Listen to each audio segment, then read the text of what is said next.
amarrado a lo que primero que dije en la conversación, a mí me costó mucho irme del país.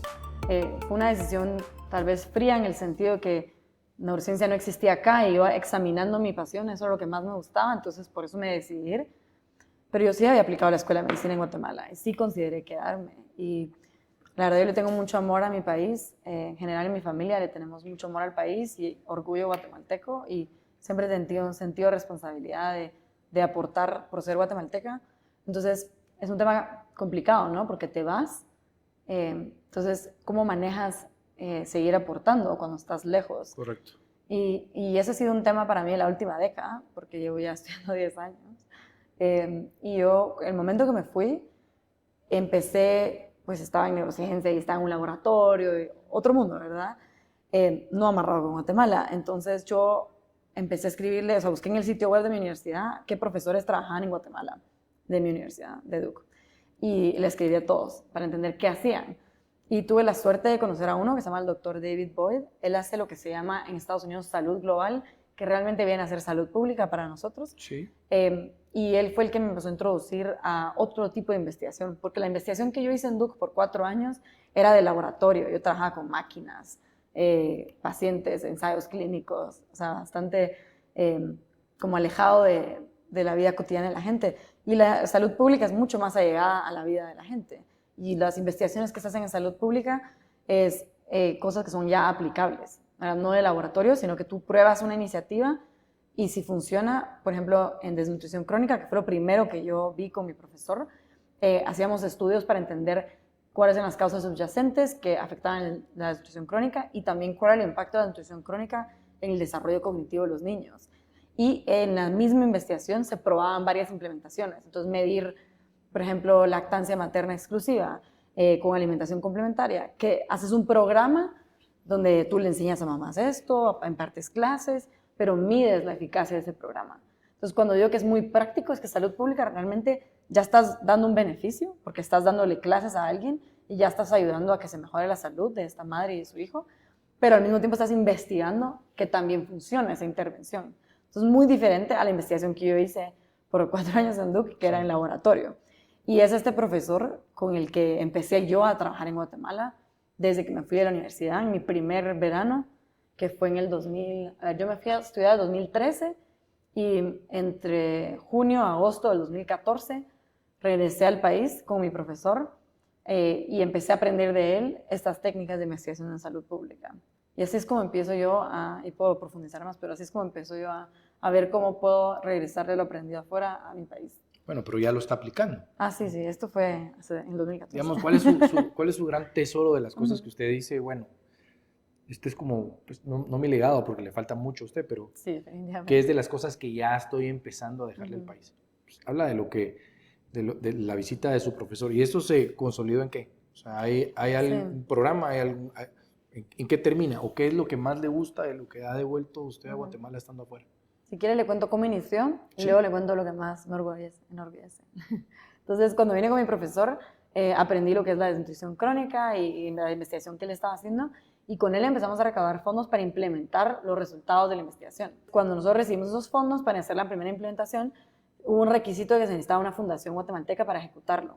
En ese momento la Universidad de Duke trabajaba con entidades gringas en Guatemala y no estaban registradas aquí, y eso no se puede hacer. Entonces empezamos a hablar con mi profesor cómo registramos una entidad sin fines de lucro en Guatemala para ejecutar este programa y canalizar otros proyectos que surgieran de Duke.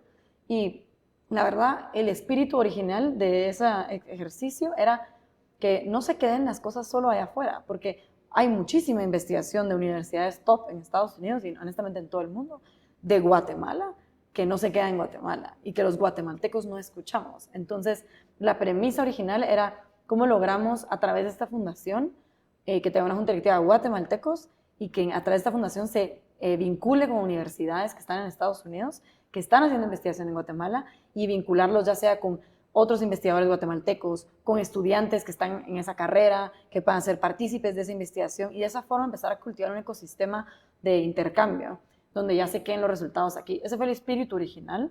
Entonces la fundación originalmente le iba a presidir mi profesor, yo era súper joven, era entre 19 y 20 años, Y él fue el que me dijo, como tú sos guatemalteca, tú deberías de liderarla. Para mí eso sí fue, ya yo tenía en mi plan de vida estudiar medicina y es una carrera bien larga. ¿Usted dijo, me va a quitar mucho tiempo o usted creía que su edad no le daba para ese liderazgo?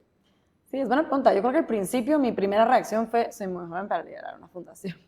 Esa fue mi primera reacción.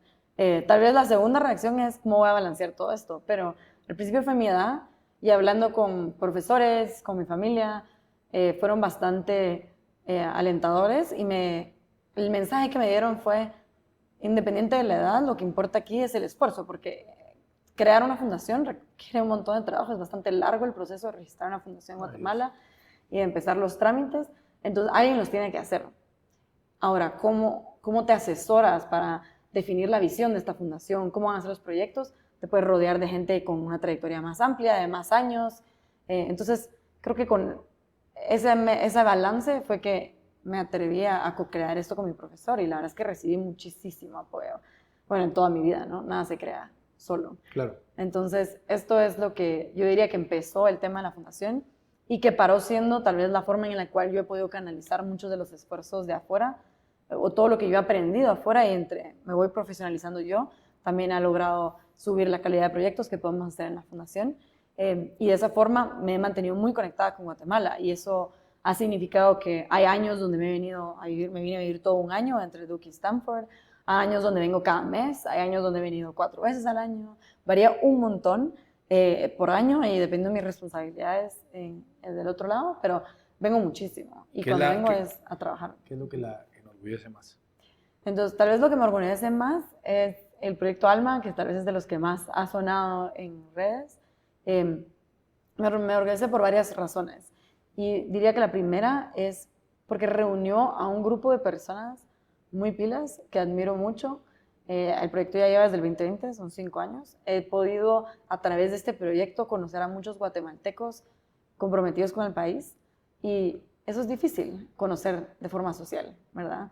Y creo que cuando estás haciendo un proyecto así, liderado por jóvenes, innovador, que utiliza tecnología, atrae a muchas personas que también son pilas y que quieren apoyar al país. Entonces creo que el privilegio de poder trabajar y aprender de todas estas personas que han pasado por el proyecto de Alma ha sido algo que me ha llenado bastante y también me ha formado a mí como persona. Y yo diría que el momento que más nos enorgullece como equipo es en el 2021. Nosotros empezamos a hablar del tema de vacunas y uno de los problemas que teníamos es que la gente no sabía dónde vacunarse. Había un listado de centros de vacunación, pero no era muy claro el horario de apertura, qué vacuna estaban ofreciendo, qué marca, qué dosis, a quiénes, qué papelería llevo, toda la logística. Claro. Y Jimena Lainfiesta, que era la directora de comunicaciones en ese momento, se le ocurrió empezar a recopilar estos datos. Y fue un momento bien importante en el proyecto porque Alma siempre respondía a preguntas clínicas, como ¿qué es el COVID? ¿Cómo funciona la mascarilla? ¿Cómo me protejo?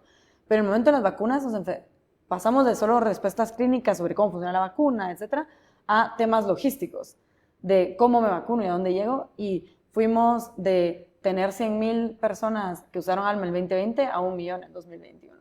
Entonces, ese crecimiento exponencial se dio porque logramos alinear lo que estábamos desarrollando con una necesidad real muy presente en la vida de los guatemaltecos. Y también he trabajado mucho en tecnología en los últimos como más de 7 años y todo lo que yo he hecho, lo que más he aprendido es que si tú alineas lo que estás creando con lo que realmente necesita la gente y resuelve el problema, la gente lo va a usar. No importa si no es lo más bonito o tiene los mejores colores o tipografía, si resuelve, la gente lo usa. Lo usa. Sí, tiene que resolver algo. Y en ese momento la alineación de problema y solución fue tan perfecta que pues ahí fue donde explotó realmente Alma. Y lo que más me gustó es que nosotros al hacer este website paramos en un sitio web donde tú podías filtrar y encontrar, era vacunasgt.com, encontrabas tu vacuna. El website, la razón que llegó a tener tan buenos datos es porque la misma gente que se iba a vacunar naturalmente le mandaba información a Alma. Le decía, mira Alma, fui a tal centro, te cuento que ya no atienden después de las 3 de la tarde.